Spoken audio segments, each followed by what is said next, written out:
What's going on, everyone? I'm Tothoro. I'm the coach of the Tacoma Tyranitars, and I'm going to be going over our draft for Season 4 of the Reddit Battle League.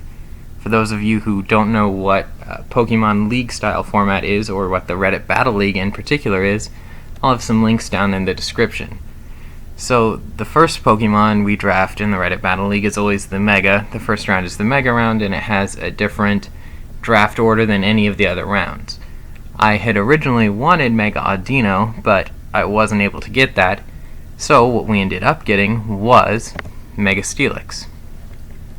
Mega Steelix isn't the best Mega, but because we had the 10th pick in the Mega round and the 5th pick in the first OU round, I figured I'll get an okay-ish Mega, something from what we have as the RU tier, and that'll allow me to get 3 really good OU Pokemon.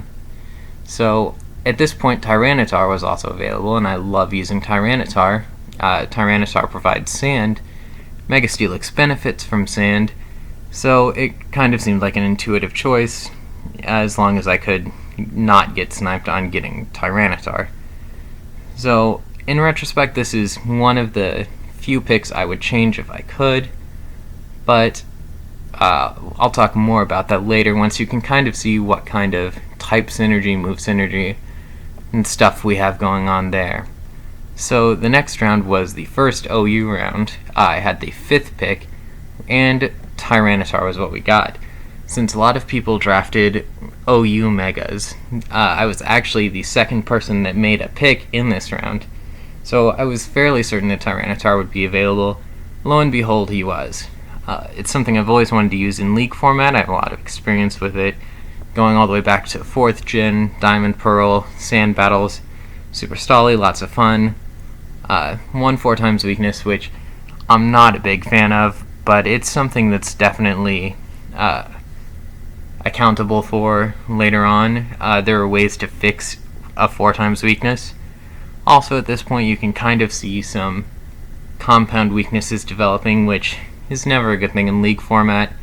If you're weak to water spam, you're going to face water spam every single week. If you don't have hazard removal, you're going to be hazard stacked every week. So, continuing into the draft, this is something we want to keep in mind. Right now, our compound weaknesses are water, fighting, and ground.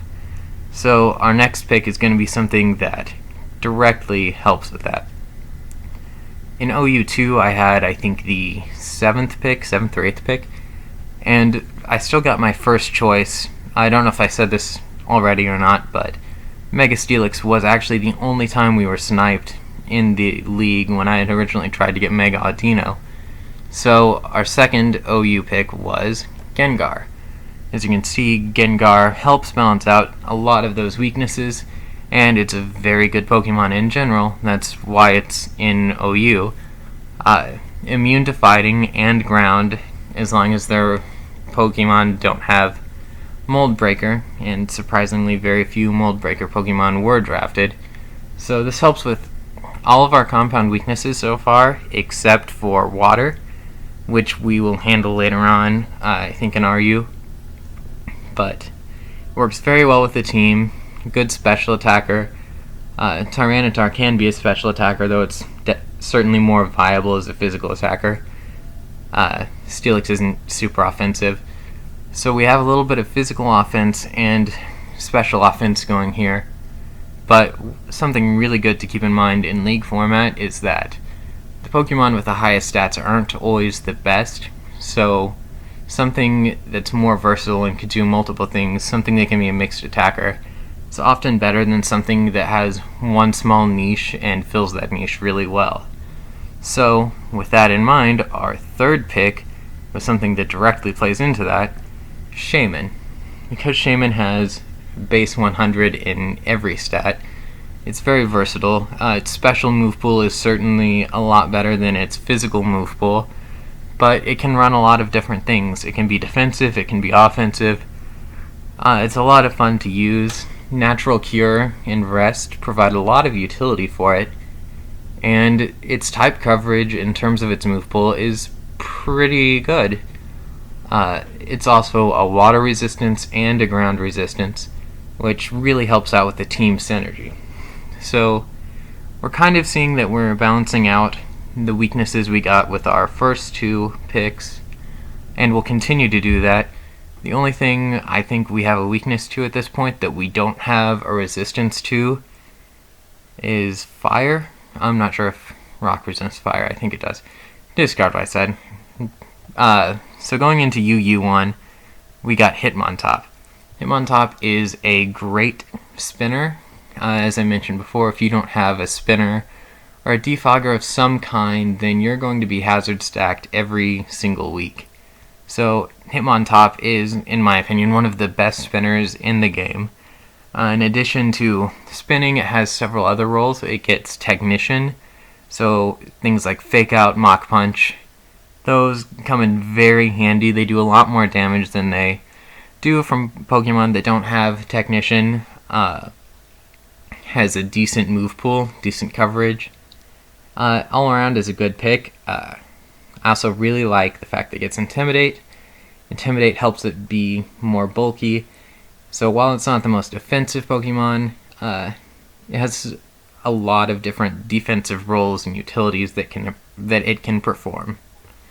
So our second UU pick was Tornadus Eye, and I kind of delayed there a little bit because I always say the wrong thing when I'm looking at the genies.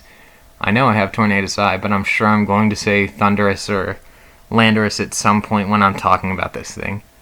Very good special attacker, very good physical attacker, ground immunity, which is always super, super helpful.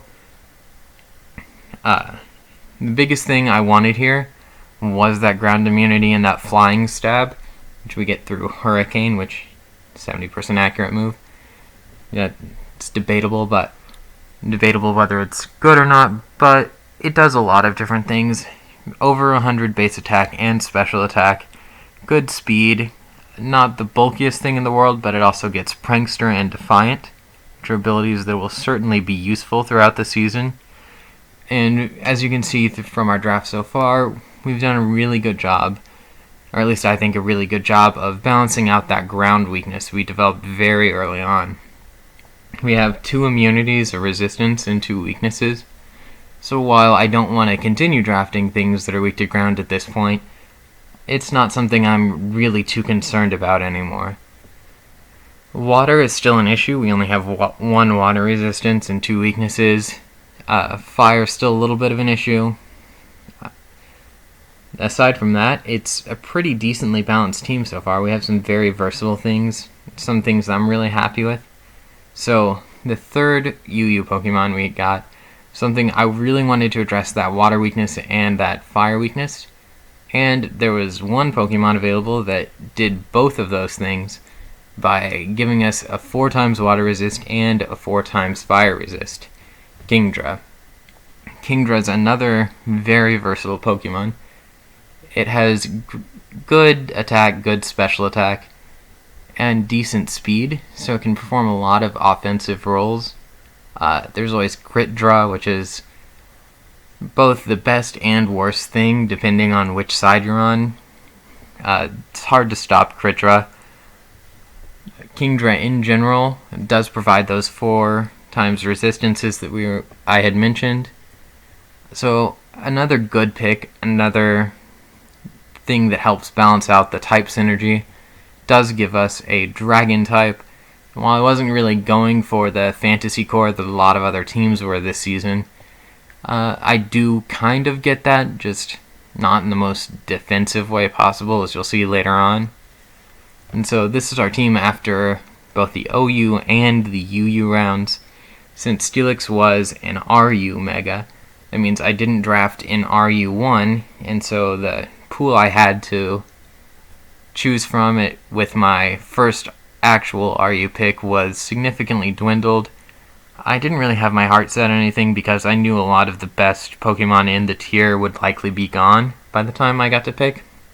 So when my pick did come up, one thing I saw that was still available, I really like ghost types, and water resistances or immunities are always good, considering that I do have some weaknesses to that still. So we got Jellicent. Jellicent's very defensive. It can scald burn things, it can toxic things, but its main role is almost always defense. It has water absorb, so it is actually a water immunity to complement the 4 times resist that we already have. And Ghost type is, in my opinion, one of the best types in the game. It's almost unresisted.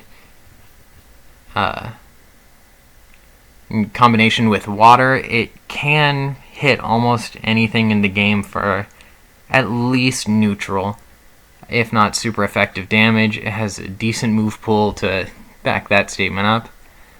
And it's something I was very happy to get, because it's not something I honestly expected to fall to the end of RU2.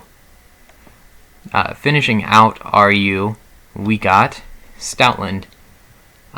In case you're not aware, it gets Sand Rush, so I'm sure everyone in the league who knew about that ability was expecting this pick. If I did get sniped here, my backup was Sand Slash, but Sand Slash isn't quite as fast and isn't quite as well-rounded in terms of defenses as Stoutland. It also would have furthered my water weakness, whereas Stoutland furthers my fighting weakness, so trade-off there. I guess I just have more immunities to fighting. But Sand Rush is great. Behind a substitute in sand, this thing just punches holes in teams. Even without a substitute, it outspeeds almost anything that isn't scarfed. And it doesn't have the greatest move pool, but it has Superpower, Crunch, Return. Those 3 moves alone can hit a lot of things that are very fast, very hard. So it's something I was very happy to get. Like I said, I didn't think this pick would be surprising anyone. But now we have something with both Sand Rush and Sand Force. That was one of the goals I had in mind when I originally started this draft.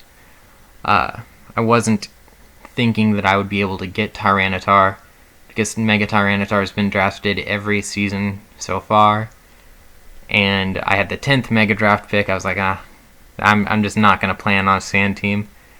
But then, the opportunity presented itself, and I love playing Weather Wars in Pokemon, so the beneficent, I'm great at this.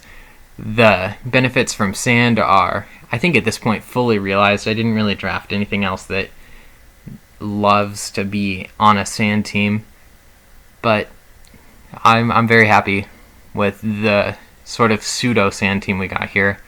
Drafting a full real Sand team would have given us a lot of compound weaknesses to very common types like water and ground. So we had those pretty early on, but I tried to stop them. And yeah, I'm gonna stop doing overview right now, and I'm gonna go into NU.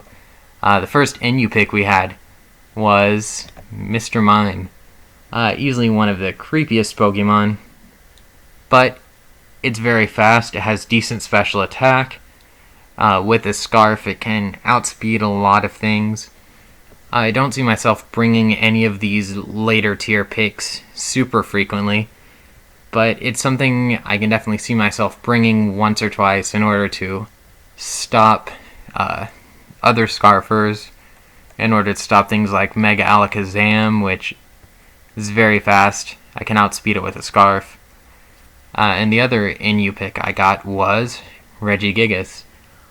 This is something that I don't think anyone really expects to get drafted in a league format, but something I found when kind of testing it out is that if I can keep this thing alive until it gets rid of Slow Start, which halves its attack and speed for the first 5 turns,